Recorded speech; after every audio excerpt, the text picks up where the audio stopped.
Perkenalkan, nama saya Frans Rinaldo, kelas D10, NIM 19 100 D17119. Di sini saya akan menjelaskan materi tentang reformasi pendidikan multikultural di sekolah dasar. Kita masuk ke materinya. Pengertian pendidikan multikultural. Keberagaman masyarakat Indonesia sebagai masyarakat majemuk yang memiliki keberagaman suku, budaya, adat istiadat, dan perbedaan agama, ras, budaya, dan lain sebagainya, menjadikan masyarakat Indonesia yang multikultural. Hal ini dapat dijadikan tantangan dan mempersatukan Indonesia menjadi masyarakat yang kuat dalam perbedaan dan keberagaman. Hal tersebut dapat dilakukan dengan mengajarkan pendidikan multikultural sendiri, mungkin yang ditanamkan kepada siswa dalam pembelajaran. Nah, seorang guru bertanggung jawab dalam memberikan pendidikan terhadap siswanya dalam melihat perbedaan yang terjadi dalam kehidupan mereka sehari-hari. Sebagai sarana alternatif pemecahan konflik, pentingnya adanya pendidikan multikultural di sekolah. Pendidikan multikultural memiliki peran yang penting untuk minimalisasi dalam mencegah terjadinya konflik. Dengan melalui pendidikan multikultural, peserta didik diharapkan tidak meninggalkan akar budaya bangsanya, dan pendidikan multikultural sangat relevan digunakan untuk negara yang demokrasi pada masa sekarang ini. Dengan demikian, walau menghadapi arus globalisasi, para peserta didik itu tidak akan terbawa pengaruh yang negatif dari segi kepribadian bangsa. Pada akhirnya, pendidikan multikultural ini dapat mengantarkan masyarakat Indonesia menuju masyarakat yang multikultural, yang mampu hidup secara rukun dan harmonis di antara beragam perbedaan yang dihadapinya dalam kehidupan sehari-hari. Hal tersebut perlu didukung oleh adanya penerapan konsep demokrasi, keadilan, dan hukum, penghargaan terhadap HAM berdasarkan nilai-nilai ideologi bangsa. Saya berpendapat bahwa pendidikan multikultural adalah pendidikan yang bertujuan untuk menjembatani perbedaan rasial dan menghilangkan ketidaksejahteraan antara berbagai kelompok sosial masyarakat. SEN 2019 membentuk sikap sosial siswa melalui kegiatan pembelajaran dengan memanfaatkan keberagaman dalam pergaulan tanpa memandang perbedaan budaya, ras, kondisi jasmani, jenis kelamin, maupun status sosial. Masing-masing siswa. Mahari mengatakan pendidikan multikultural merupakan pemahaman tentang isu-isu seputar siswa, imigran, dan cara yang lebih baik untuk melayani kebutuhan belajar dan sosial mereka. Mahirin 2017. Berdasarkan pendidikan multikultural adalah pembelajaran yang mengajarkan peserta didik tentang makna dan sikap dari setiap keberagaman. Kemudian materi selanjutnya yaitu komponen pendidikan multikultural. Untuk menerapkan pendidikan multikultural dengan tingkat keberhasilan memiliki peran dan tanggung jawab masing-masing, karena sekolah sebagai sistem sosial. Pemikiran sekolah sebagai sistem sosial menunjukkan bahwa kita harus merumuskan dan memulai strategi perubahan yang mereformasikan total lingkungan sekolah untuk menerapkan pendidikan multikultural. Sejauh mana guru menggunakan contoh dan konten dan berbagai kultur dan kelompok untuk menggambarkan konsep, prinsip, generalisasi, dan teori utama dalam bidang subjek atau disiplin mereka. Hal ini disebutkan sebagai integrasi konten. Ada juga peluang untuk mengintegrasikan konten multikultural ke dalam matematika dan sains.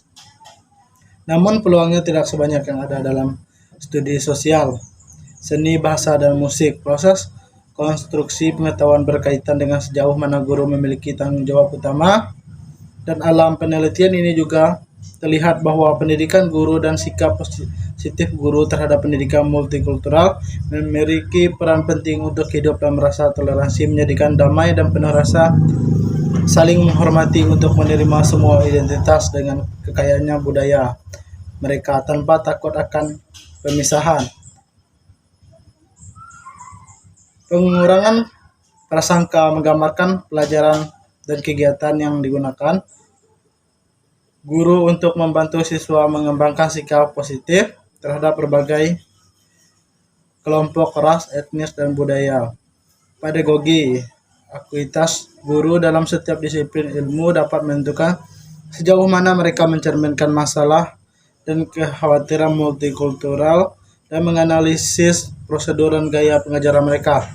Struktur sosial yang memberdayakan dimensi pendidikan multikultural di sekolah dasar penting lain dari pendidikan multikultural serta budaya sekolah terkait organisasi sekolah yang mempromosikan kesetaraan gender, ras, kelas sosial. Yang berikutnya, yang C, program pelaksanaan pendidikan multikultural. Penelitian yang dilakukan oleh Ratnasari mengemukakan hasil program pelaksanaan pendidikan multikultural dengan membangun pemahaman keberagaman pada lingkungan sekolah melalui paradigma keberagaman inklusi mata pelajaran PPKN berbasis multikultural yang tersusun dalam program intrakurikuler, program kurikuler, dan kedisiplinan seorang pengajar. Latifah 2018. Hal ini menunjukkan bahwa program pelaksanaan pendidikan multikultural dilakukan dengan mengintegrasikan mata pelajaran di dalamnya.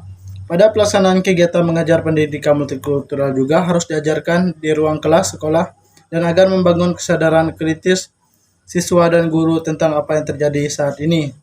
Hal ini menumbuhkan nilai-nilai positif kepada peserta didik, guru, dan siswa memiliki peran sebagai demonstrator, pengelola kelas, mediator, dan evaluator. Sedangkan siswa sebagai subjek dalam pendidikan multikultural, guru yang sudah memiliki pengalaman dalam program pengembangan dan pengajaran pendidikan multikultural akan lebih berhasil dalam mengajarkan pendidikan multikultural. Yang D, manfaat pendidikan multikultural di sekolah. Terdapat beberapa manfaat dari pendidikan multikultural, di antaranya yaitu mencegah sikap radikalisme di era globalisasi. Tujuan utama pendidikan multikultural dapat menjadikan generasi muda sebagai agen peredam konflik antar golongan atau SARA yang biasa melibatkan gerakan radikalisme yang terjadi di Indonesia, mampu menjadi teladan yang mampu menerima perbedaan dengan penuh toleransi, menjadikan tugas guru sebagai pendidik. Hal tersebut harus diimbangi dengan pemahaman konsep multikultural secara komprehensif, karena sudah dibekali sikap untuk saling toleran, menghormati, tulus terhadap keanekaragaman yang dihadapi masyarakat Indonesia. Sehingga perbedaan suku, adat, ras, dan agama tidak menjadi celah untuk gerakan radikalisme. Relatif multikultural dapat terintegrasi dengan mata pelajaran agama seperti pendidikan multikultural yang dapat menjadikan pemahaman dalam masyarakat yang berubah terhadap adapun sikap yang perlu dirubah ataupun diperbaiki adalah yang perlu diubah menjadi universalisme dengan harapan dapat melahirkan generasi yang siap hidup dalam toleran dan wacana multikultural sehingga tidak ada sikap eksklusivis yang dapat menjadikan peserta didik yang ekstrim terhadap pemahaman kurang mampu, memiliki rasa toleransi, serta perbedaan antar peserta didik lainnya. Dalam proses mengkaji kepustakaan pendidikan multikultural di sekolah ini ditemukan beberapa hal utama dalam pengajaran pendidikan multikultural. Yang pertama, pengajaran sejak dini terkait pendidikan multikultural karena sikap multikultural perlu ditanamkan dalam ditumbuhkan sejak dini. Yang kedua, mengintegrasikan berbagai mata pelajaran dengan pendidikan multikultural merupakan cara efektif untuk menumbuhkan sikap di setiap pengajaran yang diajarkan. Kemudian yang ketiga, strategi dan pendekatan bervariasi sangat diperlukan dalam pendidikan multikultural. Hal ini pemahaman agar peserta didik dapat dengan mudah memahami esensi dari pendidikan multikultural.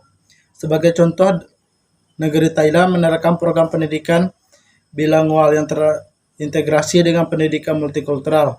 Sedangkan di Korea menerapkan pengajaran multikultural yang disesuaikan dengan geografis.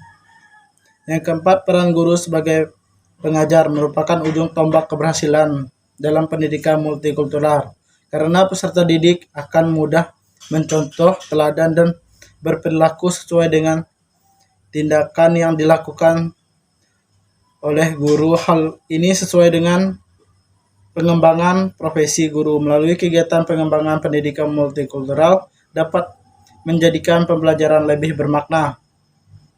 Selain hal utama yang ditempuh dalam pendidikan multikultural, ditemukan pula hambatan dalam pendidikan multikultural yang diantaranya masih minimnya pelatihan guru tentang pengajaran berbasis pendidikan multikultural, lingkungan sekolah yang pluralisme sehingga menimbulkan sikap kurang toleransi berintegrasi pendidikan multikultural yang tampak di setiap mata pelajaran.